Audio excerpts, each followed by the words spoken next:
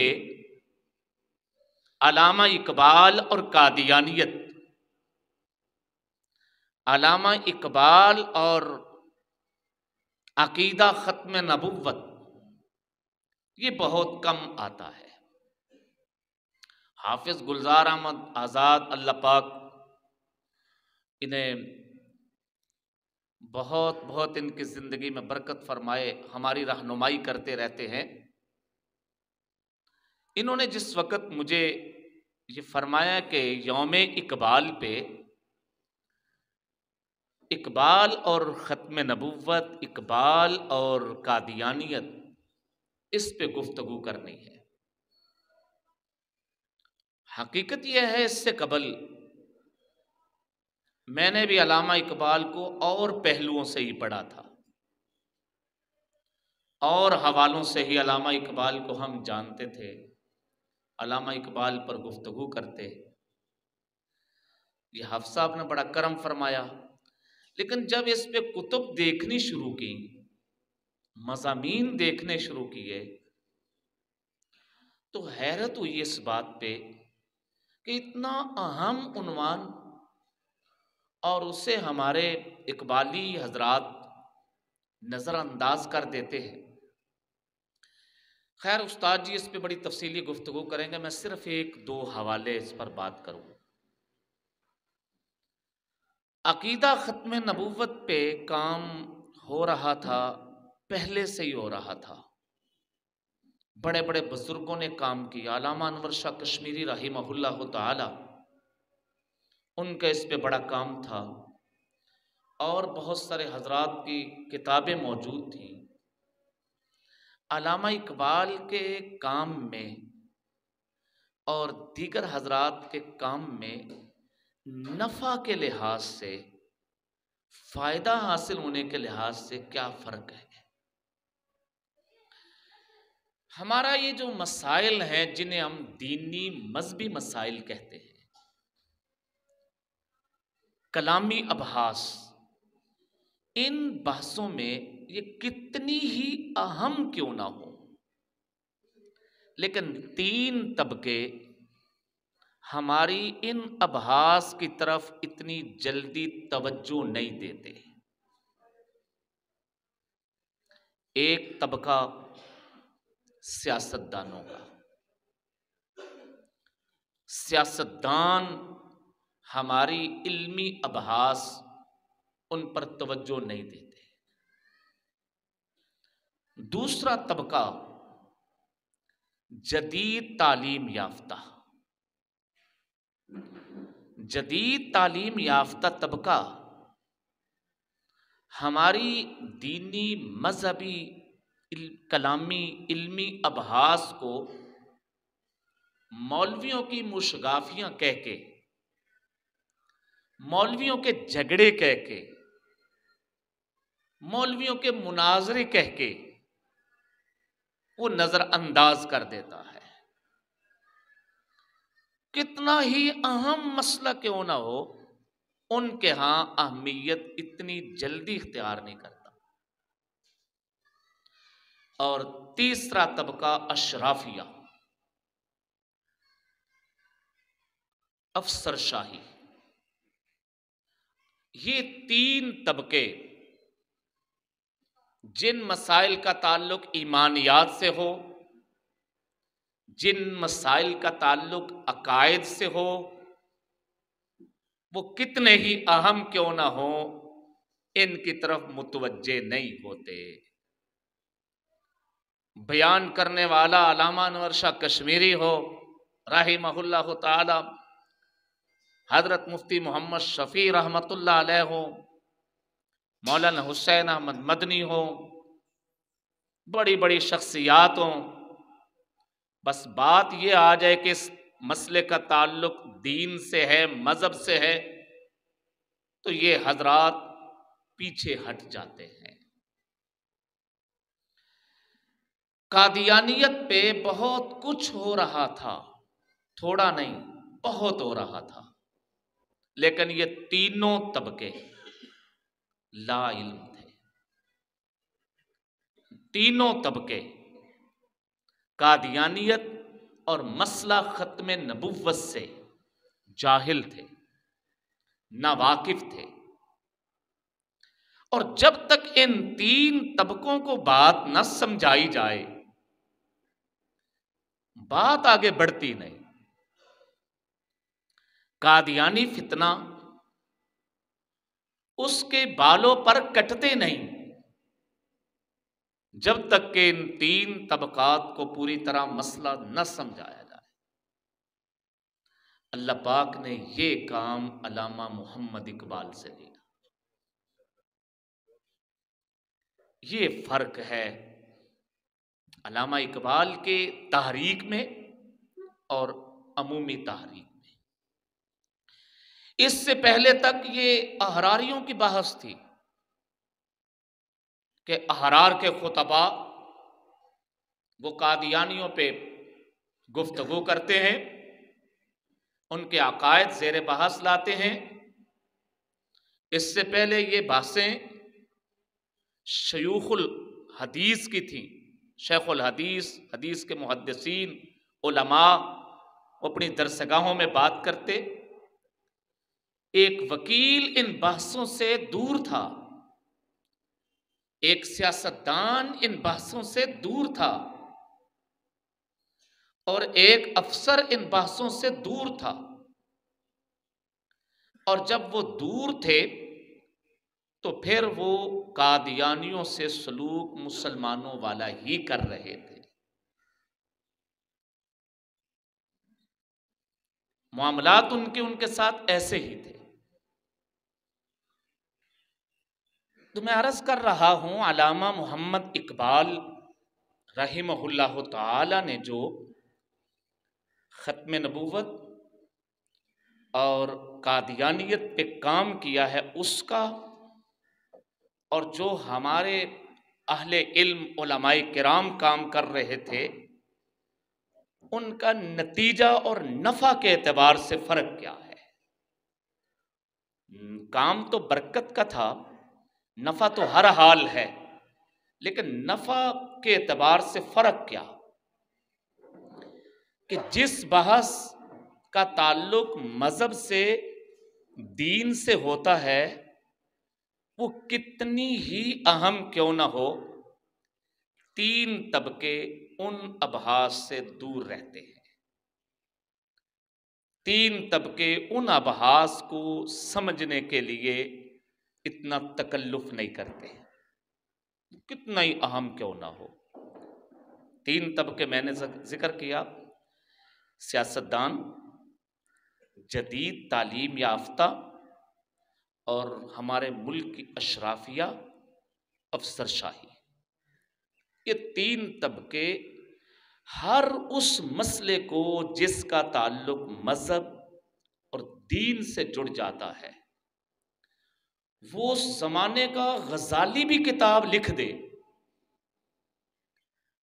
اس زمانے کا بہت بڑا مفکر محدث امام رازی وہ اس پر بحث کرے، یہ مولویوں کی بحث ہے، رہنے دو۔ یہ ملاؤں کی مشگافیاں ہیں، رہنے دو۔ یہ مولویوں کے جھگڑے ہیں، رہنے دو۔ تو قادیانی مسئلہ بھی چونکہ ایک عقیدے کا مسئلہ تھا، عقیدہ ختم نبوت، اس کا بھی مذہب سے تعلق تھا، اس کا بھی دین سے تعلق تھا، شریعت سے تعلق تھا۔ ایک عالم ممبر و محراب پہ سے اپنا عنوان گفتگو بناتا ہے تو یہ تین طبقے نہیں دھیان کر رہے تھے، نہیں اس کو سمجھنے کی کوشش کر رہے تھے۔ تو اللہ پاک نے یہ کام علامہ اقبال سے لیا کہ علامہ اقبال نے جس وقت ختم نبوت پہ مضامین لکھے اور قادیانیوں کو مسئلہ ختم نبوت کے تناظر میں کافر قرار دیا، مسلمانوں سے الگ فرقہ، الگ گروہ کہا، اس وقت پھر ان تینوں طبقات نے توجہ دی، حتیٰ کہ پنڈت نہرو، جواہر لال نہرو، وہ بھی میدان میں کود پڑے۔ انہیں بھی یہ بات بڑی عجیب لگی کہ مولویوں کی باتوں سے علامہ اقبال کا کیا تعلق؟ یہ فتویٰ بازی، یہ کافر کافر، یہ تو مولویوں کا کام ہے، یہ تو احراریوں کا کام ہے۔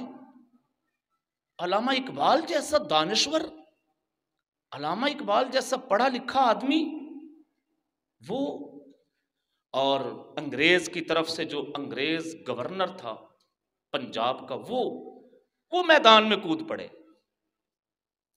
اب ان لوگوں کے مضامین کا جواب ان کو ان کے لیول پہ جا کے، ان کی سطح پہ، ان کے قد کاٹ کے برابر ہو کے، ان کی آنکھوں میں آنکھیں ڈال کے قادیانی تحریک، اس کے خد و خال سمجھانا، مسئلہ ختم نبوت کی اہمیت اجاگر کرنا، یہ علامہ اقبال کا کام تھا۔ اور پھر علامہ اقبال رحمۃ اللہ علیہ نے گورنر پنجاب سے بھی مکاتبت کی، خط و کتابت ہوئی، پنڈت نہرو سے بھی ہوئی، اور پھر قادیانی جو اسلام کے لبادہ میں بڑی اہم پوسٹوں پہ کشمیر میں اپنے پنجے گاڑ رہے تھے، کشمیر کمیٹی کا سربراہ بن کے مرزا بشیر الدین محمود، اب وہ واپس پلٹے۔ تو یہ خدمت علامہ اقبال رحمۃ اللہ علیہ کی کوئی معمولی خدمت نہیں ہے۔ یہاں پہ ایک چھوٹی سی بات کہہ کے میں پھر اجازت چاہتا ہوں۔